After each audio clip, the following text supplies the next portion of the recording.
Here on Over 50s Wisdom, we talk about, I think, very interesting topics and have conversations with very interesting people. And today's topic is all about broken heart syndrome. Now, I think maybe most of us have had a broken heart at some point, and maybe even heard of people being described as dying of a broken heart.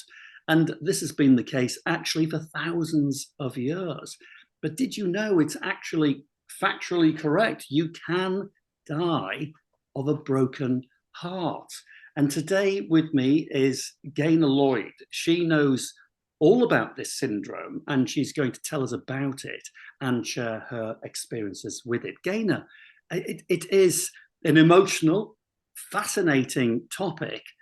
Broken heart syndrome. Can you explain to us a bit more about what it is and how it occurs? Well, the broken heart syndrome has been now given another name, which I'll say afterwards. And from my own experience and from what I've been told, it's either caused because of a really stressful situation, a really emotional situation.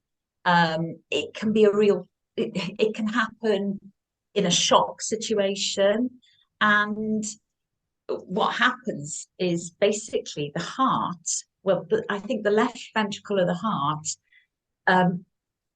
balloons, but it's called nowadays it's called a Takotsubo.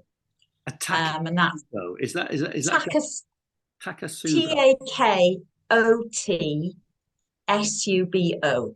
Takotsubo. Is that Japanese?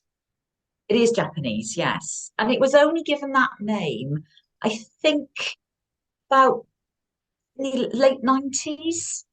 And it was a Japanese doctor or professor or whatever, who said that it looked like a Takotsubo, I think, is a pot that they catch octopus or lobsters in. I'm not sure. I was thinking that, and I thought, I daren't say that sounds like an octopus pot because that would be a ridiculous thing to say. But actually, I thought it was. So it's the shape of an octopus pot. Yeah, because the left ventricle becomes that shape. But when I call it Takotsubo. There is a T in the middle of it, but if I call it Takotsubo, forgive me. I'll call it Takotsubo as well, so don't you worry about that. Yeah. When the Takotsubo happens, it mimics a heart attack, and it can't be defined as anything other than a heart attack until an angiogram is done, because you get the dreadful pains, you get the sweats, you get all the symptoms of a heart attack. And when you're admitted into hospital, I was taken into emergency, into the resuscitation. Bloods, whatever it is that are in the bloods, they were elevated in the same as a heart attack situation. ECGs show the wrong pattern. As I say, I haven't looked into it medically too much, because for me, if I know too much medically, it's not good for me. It's not good for my mental health. It's kind of scary, isn't it? I think if Yeah. you suffer some kind of ailment or a disease and then you know too much about it, it really can be very scary. So you don't need to. You're not a medically trained person. I don't think you need to, do you? So it's not a heart attack, but it's often it's got all the symptoms of a heart attack, and the only way it can be sort of proved that it's not a heart attack is by having an angiogram. And can this condition come about over a longer period of time? Maybe when somebody does lose somebody or a breakup, can the heart suffer this slowly, or is it all to do with sudden shock? I think it's more sudden, but right. I think because it was called the broken heart, I think sort of, if you lose a spouse or you lose a child or, you lose somebody, the shock of it, may not necessarily happen there on that day, but it could be at a funeral, or it could be a couple of weeks later. And I don't know whether it's like that build-up of shock or stress. I'm not sure. I'm not sure. But for me, I've had two of them. Tell us about your experience. The first one, how did that happen? Well, my 50s, I'm out of my 50s now for You're my in sins. your 50s. You're not the other side, are you? Well, these I Takotsubo am, do you a world yeah. of good. They were in my 50s, and I do know now that they're more prevalent in females, and they're very prevalent in females in their 50s. Wow. So I think yeah, yeah. I mean, men can have them as well, but they are, there are, they are, they happen more in women than men, and they happen in the 50s, women in their 50s. And I did, after we spoke, I looked because I wanted to see how you spell it. And there's only about 2,500 people in the UK who will have a Takotsubo in a year. So it's not that common. So you're a And rarity. yeah. and also there's little known about it. There's no medication. Because once you've had one, there is a susceptibility that you can have another. And, And there's no pre-warning oh, feelings, sensations. Anybody can have one at any time, yeah, subject to yeah, the right conditions or wrong conditions.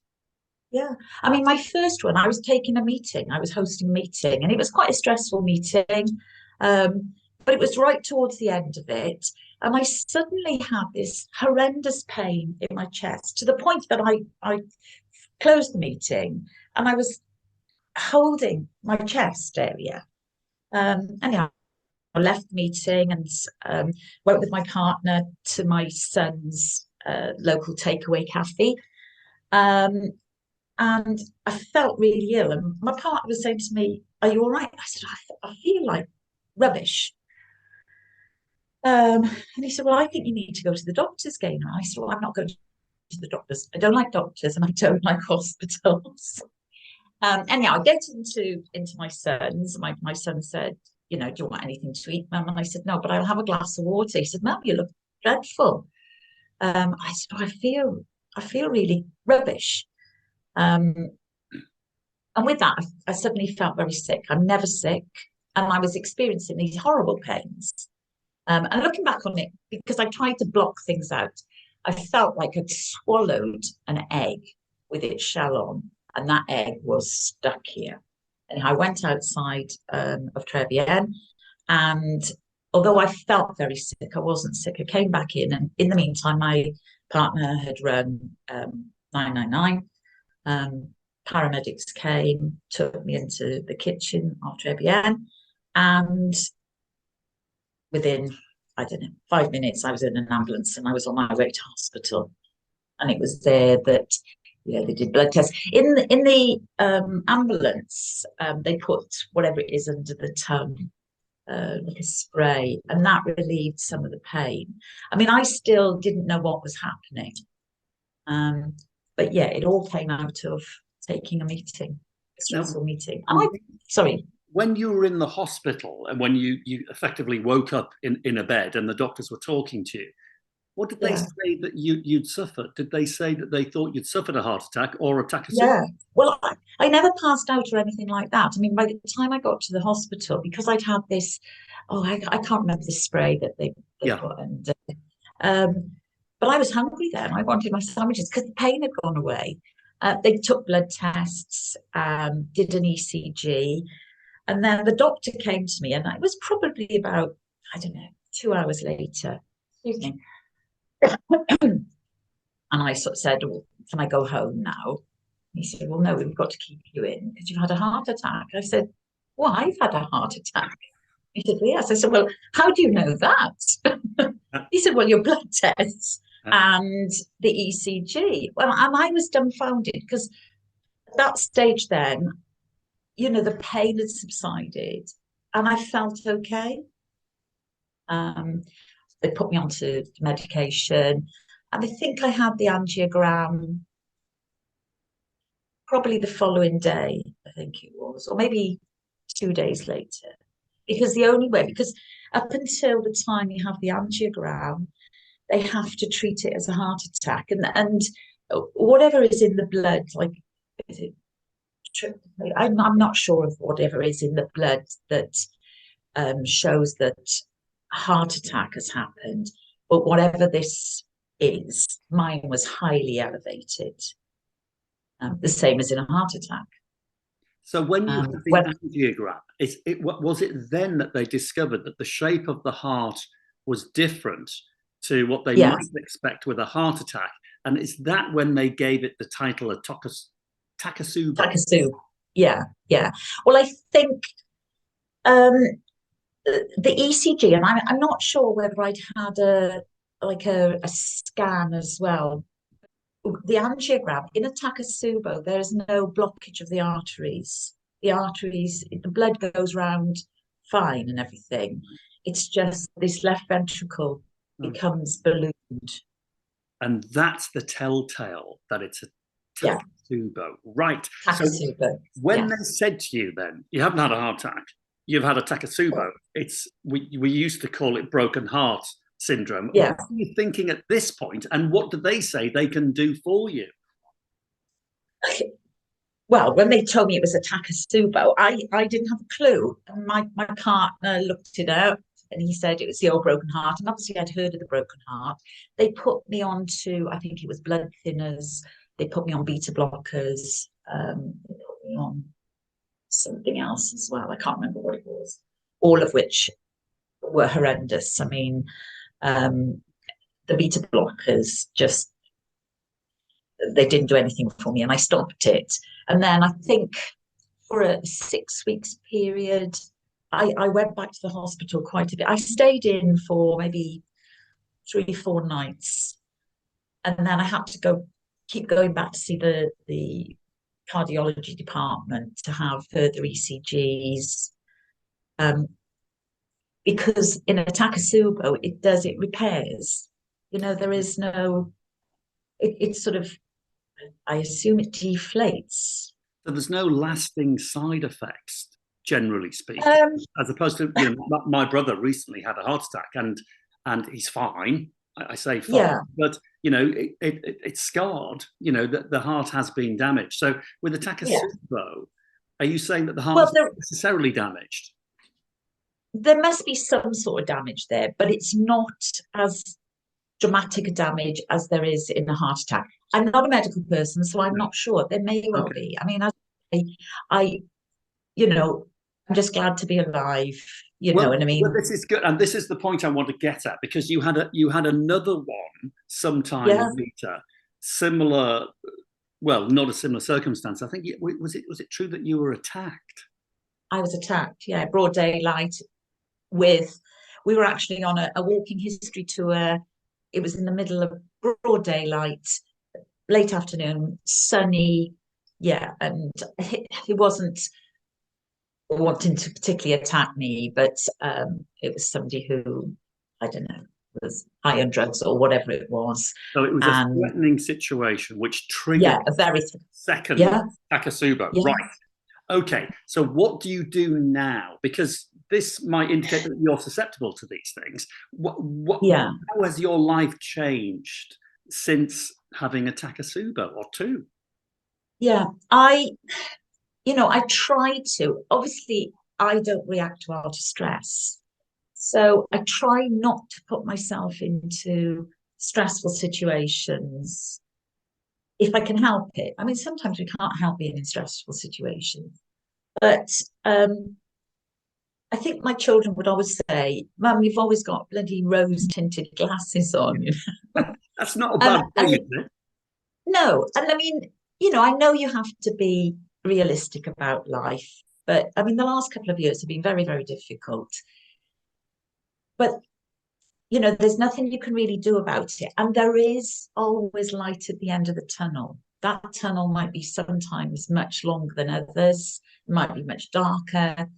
But for me, I always think, well, there is going to be light at the end of the tunnel, and try not to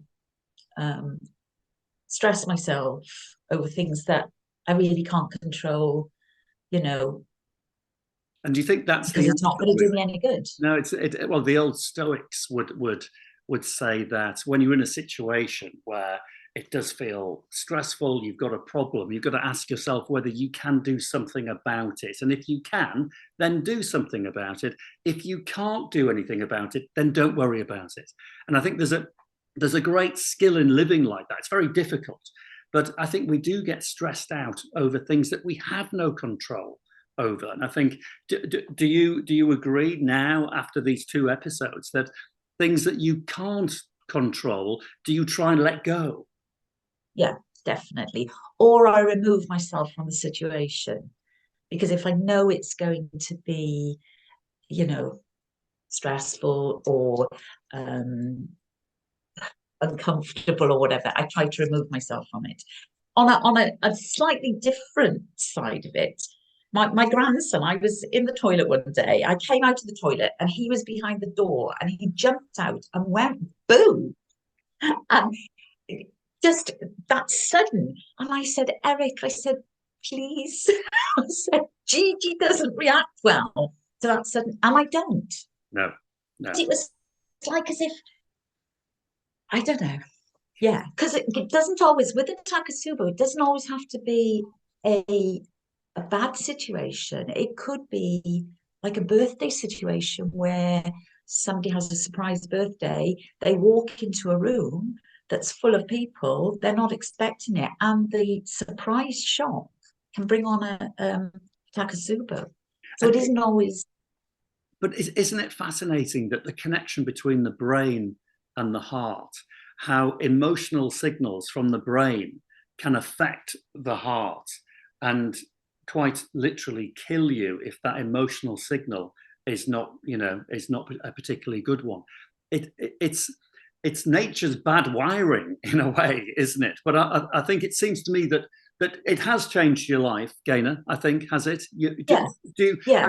How are you now post Takotsubos as opposed to before?